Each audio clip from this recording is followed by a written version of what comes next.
ओम नमो भगवते वासुदेवाय। नमस्कार दोस्तों, स्वागत है आप सभी का आपके अपने YouTube चैनल खुशहाल ज़िंदगी में। दोस्तों, जन्माष्टमी पर बहुत से भक्तगण भगवान के बाल स्वरूप को घर में लाने की तैयारी कर रहे होंगे। यदि आप भी लड्डू गोपाल जी की सेवा लेना चाहते हैं, लड्डू गोपाल जी को अपने घर लाना चाहते हैं, तो इस वीडियो को अंत तक अवश्य सुनिएगा।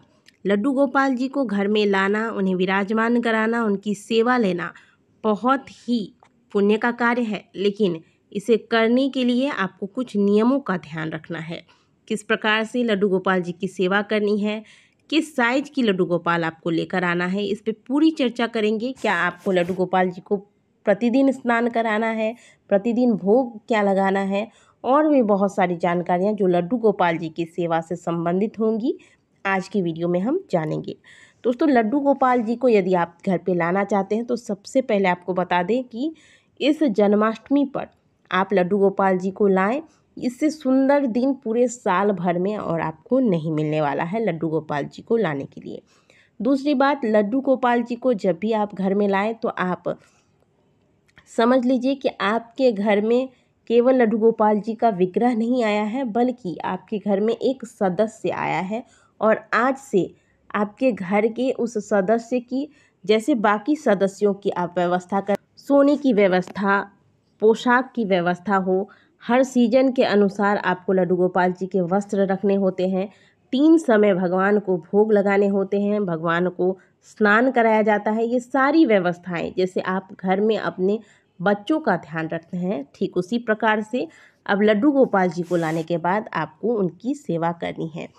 लड्डू गोपाल जी का विग्रह यदि आप लाते हैं तो बहुत बड़ा लड्डू गोपाल जी आपको नहीं लाना है, आप थोड़ा छोटा साइज का ही लड्डू गोपाल जी लेकर आएँ, जिन्हें आपको कहीं अगर बाहर जाने की आवश्यकता हो तो आप आसानी से ले जा सकते हैं। इस प्रकार से आपको लड्डू गोपाल जी की मूर्ति का साइज ध्यान में रखना है। जिस दिन आप लड्डू गोपाल जी को घर लेकर आते हैं उस दिन आपको हरे कृष्ण मंत्र का जाप करते हुए लड्डू गोपाल जी को घर के अंदर प्रवेश कराना है। हरे कृष्ण कृष्ण कृष्ण हरे हरे, हरे राम राम राम हरे हरे, इस प्रकार से जोर जोर से उच्चारण करिए, घंटी बजाइए, शंख बजाइए और फिर लड्डू गोपाल जी को घर में लेकर प्रवेश करिए। लड्डू गोपाल जी के वस्त्र का आप ध्यान रखें कि जैसा मौसम हो उस हिसाब से उनके वस्त्रों की व्यवस्था करें। जैसे सर्दियों में आप ऊनी कपड़े रखें, गर्मी है तो आप थोड़े नरम सूती के कपड़े रखें उनके लिए। इस प्रकार से वस्त्रों की व्यवस्था रखें। दूसरी बात, लड्डू गोपाल जी को प्रतिदिन स्नान कराया जाता है, उनका श्रृंगार करें और 3 समय भोग कम से कम आपको अवश्य लगाना है, प्रातःकाल, दोपहर और शाम को।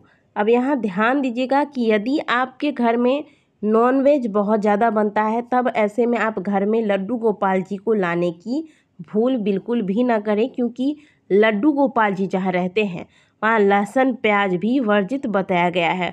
फिर नॉनवेज की तो दूर दूर तक कल्पना ही नहीं करनी है। यदि आपके घर में सभी शाकाहारी हैं तो ही आप घर में लड्डू गोपाल जी को लेकर आएँ। लड्डू गोपाल जी को लाने के बाद इनकी प्राण प्रतिष्ठा अवश्य करवाएं। किसी योग्य ब्राह्मण को बुलाकर उनसे आप इस जन्माष्टमी पर प्राण प्रतिष्ठा करवा लें। अगर जन्माष्टमी में नहीं करवा पा रहे हैं तो इसी महीने में जो एकादशी आएगी, इस एकादशी पर भी आप लड्डू गोपाल जी की प्राण प्रतिष्ठा करवा सकते हैं।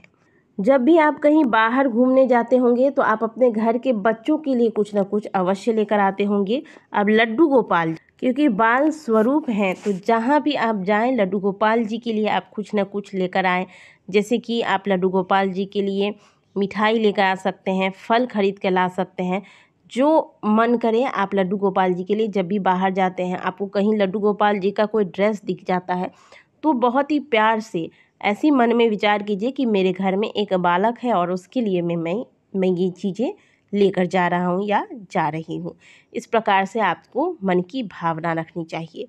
लड्डू गोपाल जी को कभी भी रूम में, कमरे में बंद करके कहीं आपको बाहर नहीं जाना चाहिए। यदि आप घर से, शहर से कहीं बाहर जा रहे हैं 2-3 दिनों के लिए और अगर ऐसी व्यवस्था है कि आप लड्डू गोपाल जी को ले जाकर वहाँ पर उनकी सेवा कर सकते हैं तो आप लड्डू गोपाल जी को साथ में ले जाएं।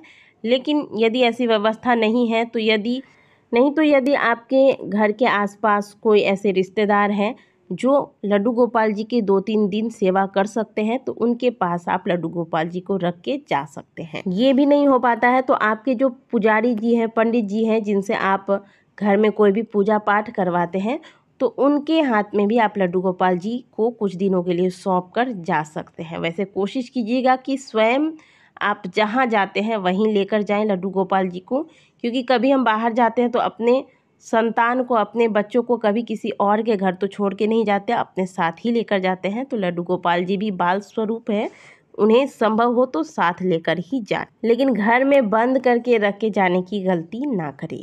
घर में प्रतिदिन जो भोजन आप बनाते हैं वो सबसे पहले लड्डू गोपाल जी को अर्पित करें, इसके बाद स्वयं भोजन करें। अब ध्यान रखिएगा कि इसमें प्याज लहसुन वाला भोजन भगवान को अर्पित करने की भूल ना करें। भगवान को हमेशा शुद्ध सात्विक भोजन ही खिलाया जाता है।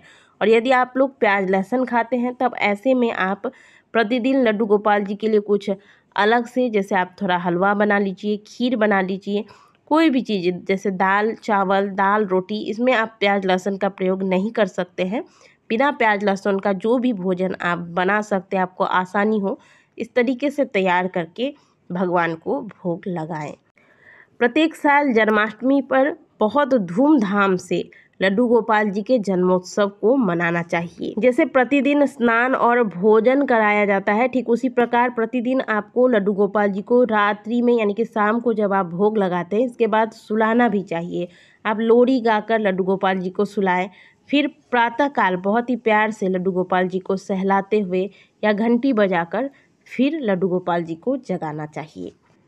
इस प्रकार से लड्डू गोपाल जी की सेवा यदि आप कर सकते हैं तो ही इस जन्माष्टमी पर आपको लड्डू गोपाल जी को लाना है, नहीं तो आप केवल फ़ोटो में लड्डू गोपाल जी की पूजा करें, यही आपके लिए अच्छा होगा।